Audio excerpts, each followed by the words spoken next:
Hello दोस्तों, इस video के अंदर हम एक बहुत बहुत इम्पोर्टेंट टॉपिक को समझेंगे और ये आपके सिलेबस का भी पार्ट होगा, चाहे आप एलएलबी कर रहे हो या आप कोई एंट्रेंस या प्रिपरेशन कोई कॉम्पिटिटिव एग्जाम दे रहे हो तो उसके अंदर ये सब चीज़ें आती हैं। यहाँ पे हम समझेंगे, मतलब एक तरीके से अगर आप देखोगे तो हम हिंदू लॉ की स्टार्ट करेंगे, हिंदू लॉ को स्टार्ट करेंगे। जो हमारा हिंदू लॉ है इसके अंदर बेसिकली 4 एक्ट्स आते हैं। उससे पहले सबसे पहले हमें यह समझना जरूरी है कि हिंदू कौन होता है। ठीक है, अब यहाँ पे जो मैंने लिखा है थोड़ा छोटा लिखा गया, जिस वक्त मैंने लिखा था उस वक्त ध्यान नहीं दिया था। तो जब मैं बोलूंगा तो आप वर्ड से समझ जाना कि मैंने क्या लिखा है, और मैं कोशिश करूंगा कि ये जो स्पेस बची हुई है यहाँ पे भी लिख के आपको बता दूं कि मैं क्या बोल रहा हूँ, ताकि अगर आपको नोट डाउन करना हो तो आप नोट डाउन कर सकते हैं। बाकी आप चैनल को सब्सक्राइब जरूर कर दीजिएगा। अब देखिए, जब हम समझ रहे हैं कि हिंदू कौन है, ठीक है, हिंदू लॉज क्या होते हैं, या फिर क्या ये बात कही जा सकती है कि एक हिंदू जो होता है वो बाय बर्थ ही होता है, उसके अलावा एक हिंदू पैदा नहीं हो सकता, एक हिंदू नहीं बन सकता। ये बात बोल सकते हैं हम कि a Hindu is born not made, कि एक हिंदू जो है पैदा होता है, उसको बनाया नहीं जा सकता। और जो हिंदू लॉज हैं किसके ऊपर एप्लीकेबल होते हैं या किसके ऊपर एप्लीकेबल नहीं होते, उन सब चीजों को हमें सबसे पहले समझना जरूरी है, जिससे पहले कि हम अपने हिंदू लॉज को, जो कि 4 लॉज बेसिकली हम पढ़ते हैं, जिसके अंदर कौन कौन से आते हैं, Hindu marriage act, Hindu succession act, Hindu adoption and maintenance act और Hindu minority and guardianship act. ये 4 एक्ट हम पढ़ते हैं जो कॉडिफाइड हो गए। एक समय था जब ये एक्ट नहीं आए थे, उससे पहले हमारे जो हिंदू लॉज थे या कोई भी पर्सनल लॉज थे वो कॉडिफाइड नहीं थे, वो बस ऐसे ही चलते थे। जो हमें चीजें पता थी उसके हिसाब से हम करते थे कि अगर आप हिंदू हो तो आपके ऊपर हिंदू लॉज लगेंगे, लेकिन वो एक कॉडिफाइड लॉज नहीं थे। एक समय के बाद जिस जिस ईयर में वो एक्ट पास हुए जिस टॉपिक के ऊपर, उसके बाद वो कॉडिफाइड लॉज हो गए, और अगर आप हिंदू हो गए तो आपके ऊपर वो लॉ लगेगा जो कॉडिफाइड हो गया है, वो जो एक्ट बन गया है। सेम चीज किसी और रिलीजन में भी चले जाओगे, आप मुस्लिम लॉ पढ़ोगे, क्रिश्चियन लॉ पढ़ोगे, ज्यूज लॉ पढ़ोगे, पारसीज लॉ पढ़ोगे, सबके ऊपर ये चीज एप्लीकेबल है। अब देखिए, हिंदू कौन होता है, एक बहुत ही बड़ी डेफिनेशन है कि हिंदू कौन होता है, किस किस को हिंदू में इंक्लूड किया जाएगा। कोडिफाइड लॉ से पहले किसको हम हिंदू बोलते थे, कोडिफाइड लॉज के बाद हम किसको हिंदू बोलते हैं, तो ये एक बहुत बड़ा डिस्कशन की चीज है। अब देखिए, कौन है हिंदू।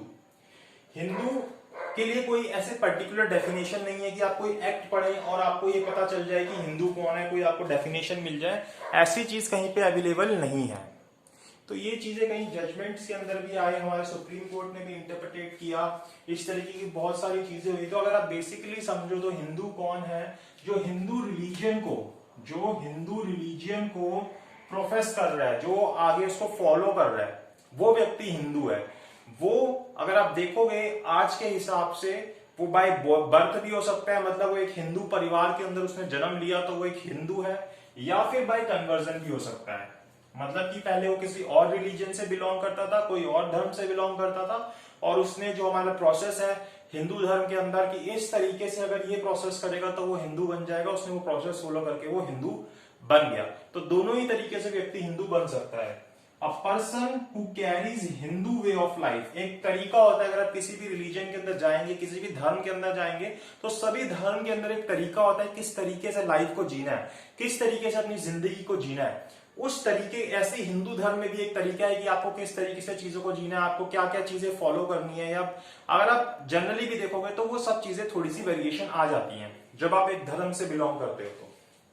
तो एक व्यक्ति जो हिंदू वे ऑफ लाइफ को फॉलो करता है, एक जो हमारे हिंदुओं में रहने का तरीका होता है उसको फॉलो करता है, and known by others as Hindu, और दूसरे जो लोग हैं उसके आसपास वो भी कह रहे हैं कि हाँ ये जो है हमारा जो हिंदू धर्म है उसके तरीके से चीजें कर रहा है और ये हिंदू है।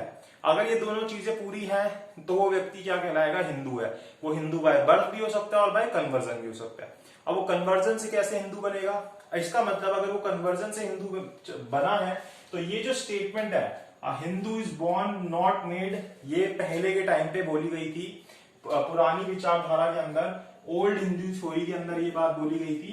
लेकिन अब ये बात हमारे ऊपर एप्लीकेबल नहीं है। ऐसा नहीं होता कि कोई अपने आप को कन्वर्ट करके हिंदू ना बन सके। अब ऐसी चीजें हैं कि आप अगर किसी और धर्म से बिलोंग करते हो तो आप हिंदू बन सकते हो।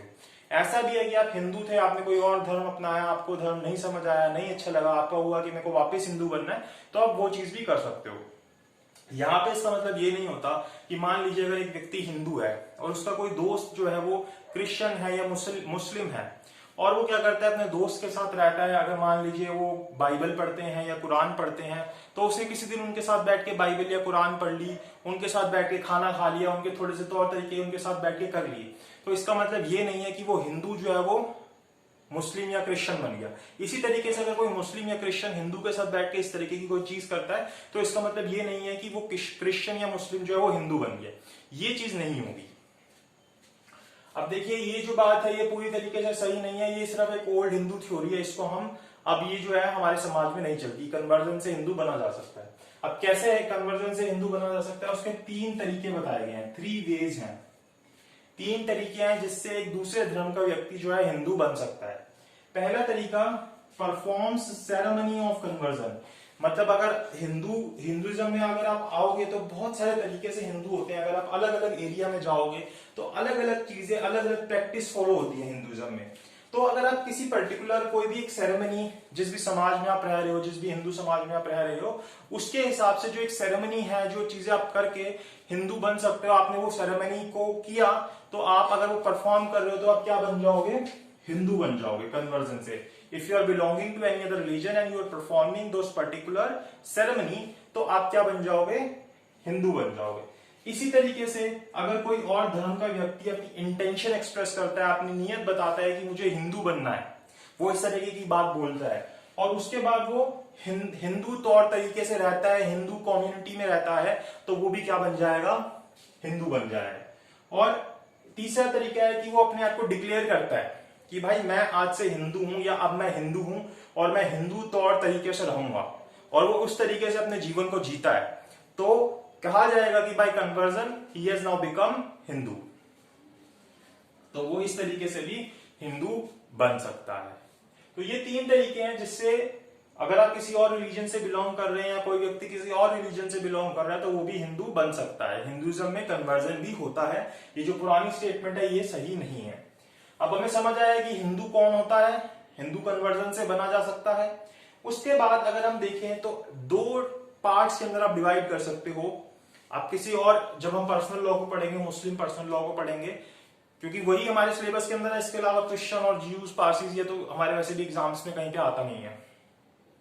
तो ये 2 तरीके से डिवाइडेड रहता है। क्या होता है, एक टाइम होता है अनकोडिफाइड, जैसे मैंने आपको शुरू में बताया, और एक होता है कोडिफाइड टाइम, जब हमारे पार्लियामेंट ने, हमारे लेजिस्लेटिव सिस्टम ने उसके ऊपर एक्ट पास कर दिए कि अगर अब आपके ऊपर ये पर्सनल लॉ है आपका, अगर आप हिंदू हो, अगर आप मुस्लिम हो, तो ये एक्ट है, आपको इसके हिसाब से चलना है, आपके ऊपर ये एप्लीकेबल हो जाएगा। और ये जो पर्सनल लॉज होते हैं ये क्या होते हैं, लेक्स लॉ की नहीं होते। लेक्स लॉ की मतलब कि अगर आप पर्टिकुलर लोकेशन में रह रहे हो तभी आपके ऊपर एप्लीकेबल होंगे, ऐसा नहीं होगा।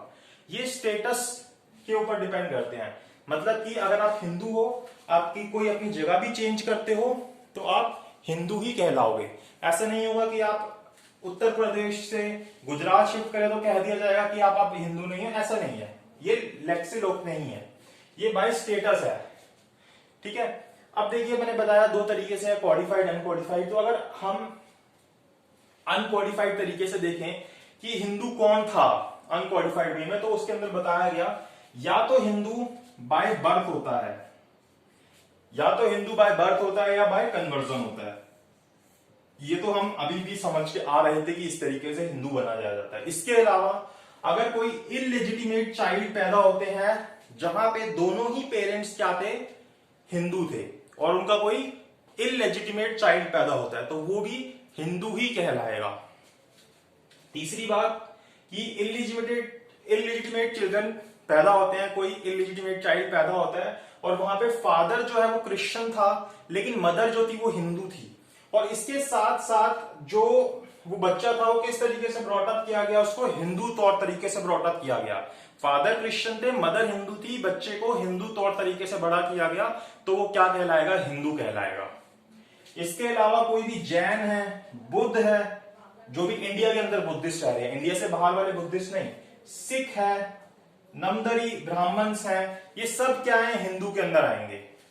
उसके अलावा हिंदू बाय बर्थ रिनाउंशिएट, मतलब एक व्यक्ति पैदाइशी हिंदू था, उसने उस धर्म को त्याग दिया, उसने हिंदुज्म को त्याग दिया, वो किसी और धर्म को जाके उसने अपना लिया, और उसके बाद वहां पे बाद में उसको रियलाइज हुआ मुझे ये धर्म नहीं ठीक लग रहा, मुझे वापस हिंदू बनना है।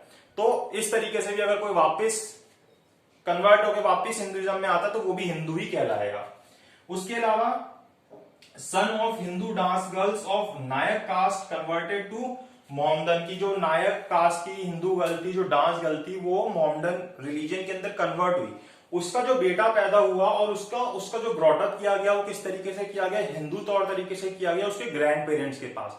तो वो जो लड़का है, जो सन है, वो भी क्या कहलाएगा, हिंदू ही कहलाएगा। उसके अलावा ब्राह्मोस, आर्य समाजीज, संथल्स ऑफ छोटा नागपुर, ये सब के सब किसके अंदर आएंगे, हिंदूज के अंदर आएंगे, अनकॉडिफाइड लॉज के हिसाब से। Hindu made declaration not Hindu for special marriage act. अब क्या होता है कि अगर कोई व्यक्ति दूसरे धर्म के किसी व्यक्ति से शादी करता है, चाहे वो लड़की है चाहे वो लड़का है, तो उसके ऊपर स्पेशल मैरिज एक्ट एप्लीकेबल होता है। तो जब वो एफिडेविट साइन करता है तो उसके अंदर लिखता है कि मैं किसी भी धर्म से नहीं हूं। तो अगर वो इस तरीके की डिक्लेरेशन उसके अंदर कर रहा है तो उसका मतलब ये नहीं है कि उसका हिंदुइज्म से वो खत्म हो गया, उसके ऊपर हिंदू पर्सनल लॉ एप्लीकेबल नहीं होगा, अभी भी वो व्यक्ति जो है वो हिंदू ही रहेगा। और नोआ जो था, born Hindu not following standard of orthodoxy in matters of deed and ceremonial observances, कि भाई हिंदू पैदा हुआ, अगर आप किसी भी धर्म में जाओगे तो उसके अंदर बहुत सारी चीजें होती हैं जो पहले से फॉलो होते हुए आ रही हैं, बहुत सारी सेरेमनीज होती हैं जो आपको करनी होती है। लेकिन अगर आजकल आप देखोगे तो बहुत कम लोग आपको ऐसे मिलेंगे जो उन सभी चीजों को पूरी तरीके से फॉलो कर रहे होते हैं। तो अगर हिंदुइज्म में कोई व्यक्ति हिंदू घराने में पैदा हुआ, हिंदू घर में पैदा हुआ, और वो उन सब चीजों को फॉलो नहीं कर पा रहा पूरी तरीके से, तो इसका मतलब ये नहीं है कि वो हिंदू नहीं रहा, अभी भी वो हिंदू ही कहलाएगा। ये 9 तरीके हैं अनकॉडिफाइड वेज में जहां पे हम कह सकते हैं कि कोई व्यक्ति हिंदू कब है। उसके बाद अगर हम कॉडिफाइड लॉज के ऊपर आए, जो हमारे 4 है, Hindu marriage act, Hindu succession act, Hindu adoption and maintenance act, Hindu minority and guardianship act, जो कोडिफाइड हो गए। इसके हिसाब से कौन हिंदू है, थोड़ा बहुत मैचिंग ही है जो हमने उसमें पढ़ा, बस थोड़ा सा इसको शॉर्ट कर दिया। इसने बोला any person who is Hindu bye religion, कोई भी व्यक्ति जो धर्म से हिंदू है, इंक्लूड्स वीरशैव, लिंगायत, ब्राह्मो, पार्थना और आर्य समाज, ये सभी के सभी हिंदू के अंदर इंक्लूड होंगे। अब हिंदू बाय रिलीजन कौन होगा वो अभी मैं आपको बताता हूं, यहां पे हमने अलग से डिस्कस किया। उसके अलावा any person who is either Buddhist, Jain, Sikh, पहले भी हमने पढ़ा, यहां पे भी हम पढ़ रहे हैं कि कोई भी अगर बुद्धिस्ट, जैन, सिख है तो वो भी क्या कहलाएगा, हिंदू कहलाएगा। Any other person domiciled in territories but not Muslim, Christian, Jain, Buddha, Jain नहीं, मुस्लिम, क्रिश्चियन, पारसी, ज्यू, ये 4 नहीं है, और वो इंडियन टेरिटरी के अंदर रह रहा है, मतलब जहां पे भी हमारे 4 पर्सनल लॉज है हिंदू, ये एप्लीकेबल हो रहे हैं, और वो उस टेरिटरी के ऊपर रह रहा है, और वो क्रिश्चियन नहीं है, मुसलमान नहीं है, ज्यू नहीं है और पारसी नहीं है, तो वो हिंदू ही होगा। अगर आप भारत में रह रहे हैं, आपका इनमें से 4 में से कोई धर्म नहीं है, तो आप हिंदू ही हैं, क्योंकि ये जो 4 लॉज हैं ये इसी टेरिटरी के ऊपर एप्लीकेबल होते हैं। उसके अलावा जो यहाँ पे टर्म यूज हुआ, जो हिंदू रिलीजन को फॉलो कर रहे हैं वो कौन है, तो एनी चाइल्ड, लीगल और इलीगल, जहां पे दोनों ही पेरेंट्स हिंदू, बुद्धिस्ट, जैन या सिख में से कोई भी है, वो क्या है, एक हिंदू है। इसके अलावा एनी चाइल्ड लेजिटिमेट, इलेजिटिमेट, इधर पेरेंट्स जो है उससे दोनों में से एक भी पेरेंट, चाहे माता चाहे पिता, जो है हिंदू है, बुद्ध है, जैन है, सिख है, और वो ब्रॉटअप किया गया जो बच्चा है इसी तरीके से, हिंदू, बुद्धिस्ट, जैन या सिख के तरीके से, तो वो बच्चा भी हिंदू ही कहलाएगा।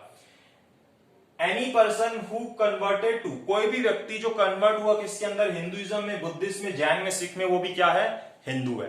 तो यही चीजें हैं जो हिंदू एक व्यक्ति को कह सकते हैं कि वो हिंदू है। अब देखिए क्या होता है, जैसे मान लीजिए कि अगर एक व्यक्ति हिंदू था, उसने अपना धर्म चेंज किया, जैसे वो क्रिश्चियन बन गया, तो यहां पे क्या होता है, जनरली ये कहा जाता है कि अगर कोई व्यक्ति अपना धर्म चेंज करता है तो जो सारे लॉज, जो सारी चीजें थी या जो भी तौर तरीके थे पुराने धर्म के, उसके ऊपर सीज हो जाएंगे, खत्म हो जाएंगे, अब नए तौर तरीके से वो चलेगा। लेकिन ये जो चीज थी ये सक्सेशन के ऊपर नहीं थी, सक्सेशन के ऊपर नहीं थी। अगर एक हिंदू क्रिश्चियन बन रहा था तो वो सक्सेशन के लिए हिंदू तौर तरीके ही फॉलो कर रहा था, बाकी सब चीजें वो क्रिश्चियन की फॉलो कर रहा था।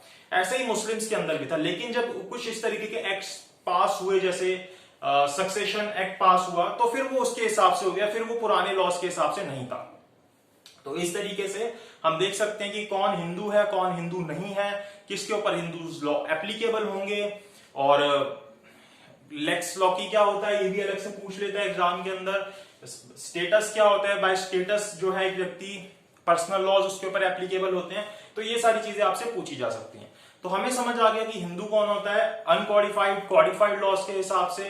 और एक कहीं पे भी इसकी डेफिनेशन नहीं दी गई, तो कोई भी व्यक्ति जो हिंदू रिलीजन को प्रोफेस कर रहा है, चाहे बाय बर्थ चाहे बाय कन्वर्जन, और हिंदू तौर तरीके से अपनी जिंदगी जी रहा है और आसपास के लोग उसको हिंदू बोल रहे हैं, तो वो क्या है, हिंदू है। तो ये जो टर्म है ये हमें समझना बहुत जरूरी है, ये आपसे एग्जाम में भी अलग से पूछी जा सकती है कि हु इज हिंदू।